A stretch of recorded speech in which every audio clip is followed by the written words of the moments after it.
Hi, my name is Tanani Reinheimer, and I am going to be doing my internship at an integrated behavioral health agency. They do substance use disorder and mental health disorders.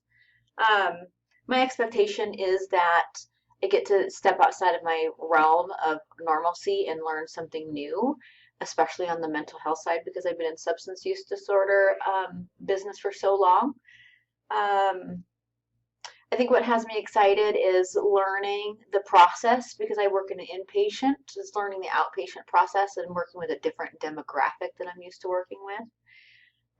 As far as concerns go, obviously, with what's going on, my concerns are will I be able to maintain the hours and the patient contact that I'm required? And also, will I be able to ease my own mental strain and fear because of the pandemic.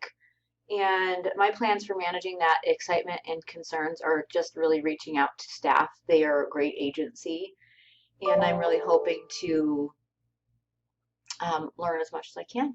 Thank you.